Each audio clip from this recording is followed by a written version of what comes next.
So, tignan lang po natin dito. Isa namang ating sinadrop na Millennium Giant variety na galing po kay Sir Reden Mercado na si Pinoy, the Pinoy Grafter. Ayan po, side drop. Mas nagiging effective siya pag mga ganito ang gawa ko halos. Yan po, maganda ang binhi kay Sir Reden. Ito po rootstock ng ligaw na rootstock ng India Mango, kasi meron pong India Mango sa bandar yan. Yan po, mga kinain yung buto rito. Ayan, tumubo, ginawa ko, dinukto. Mataas siya dito, hanggang dito dati. Ngayon, sinadjure ko ng Golden Queen. Isa. Kaya pinutol ko po yung kanyang mga sanga. Kaya wala na siyang wala na siyang, hindi siya mag-i-Indian Mango. Hindi siya bubunga. Ayan po. Ngayon po yun pong pinutubong buto. At tinanim ko rito sa gilid. Hindi ko pa po nailayo Tataking pinayakap dito para makatulong siya, para maging double rootstock. Kaya malusog siya.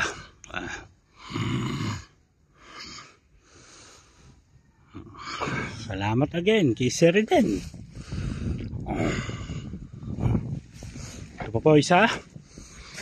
Ito po, rootstock din po ito ng ng Indian Mango Hinayaan ko lang sila munang tumaas. Kasi ligaw lang sila dito. Ang ginawa ko naman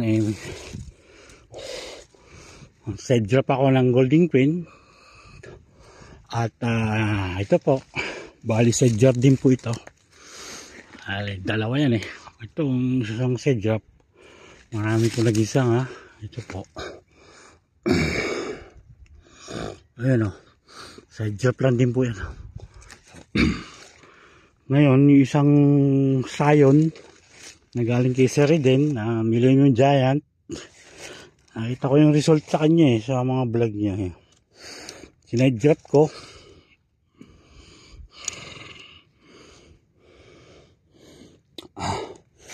Mukhang okay din, hindi siya nangingitim at ano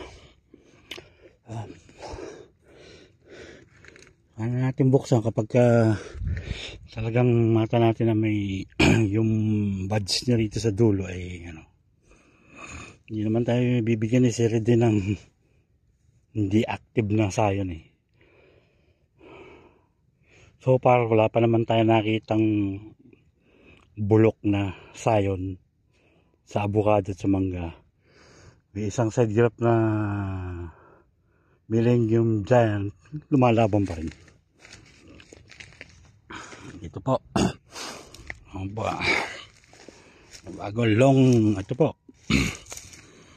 Ito, mga pinatubo kong buto ng avocado. Ilang beses pa ako nag-grafting dito. Parang isang hindi ako makabuhay.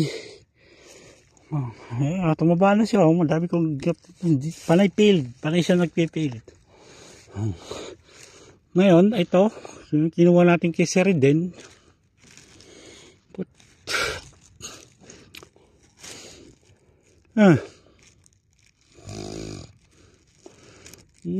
Putol.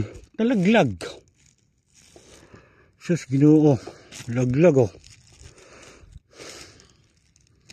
Dinukpong natin dito, nalaglag. Bakit? Matanggal siguro sa hangin. Gawa ng milag po siya. Siguro medyo pumait siya yung sayon ng long. Hindi talaga makabuhay rito. Ulitin lang yan. Isa pa lang nag-failed. Isa pa lang, siguradong failed. Dito, mayroon tayong grafted na apple mango. Matamis po itong grafted na apple mango. Tinamin ko. Almost 3 years na to eh. Dati to. Ngayon, dito ako naglagay ng tayo ng Lemon Giant ni Sheridan. Ayan po oh. Berde. Ayan, top working pong ginawa. Ayan, ito po yung mga buds niya. Ayan. Mga active buds. Sa klaseng ano to, huwag lang masalbahe. Yun, sigurado sa hangin yun. Kaya humilag po yung isang avocado. Halos positive ang result lang kay Sheridan. Ito po. Ito pa, apple mango rin po ito, grafted. Ngayon, dito ko po nilagay sa isang sanga ang Lemon Giant ni Sheridan. Ayan po. Klaseng ano eh. Klaseng okay. Ayan po, verde pa. At tabid yung, ayan, namamaga ang kanyang buds.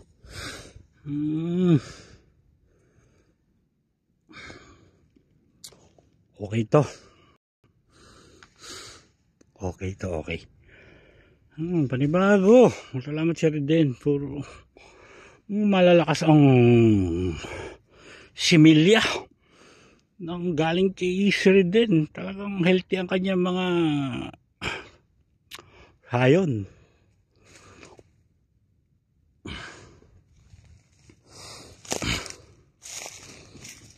Po, galing po tayo rito ngayon yan. Ito po isang mangga pa rin to. Ito po ay famous sa atin na mangga. Ito yung Filipino mango na kinalabaw kung tawagin. Ano rin ako ng dalawa to doon isa sa bungad grafted. Ngayon dito ko inilagay, sinadrop ko ang Lemon Giant sayon nagaling kay Sheridan. Ayun na ito 99.5%. Wag lang masisira ng bagyo ang masalbahin ng mga mababait. Okay, yan po. Sana po dito po ang kabilang bako. May chiko roon. Tagal.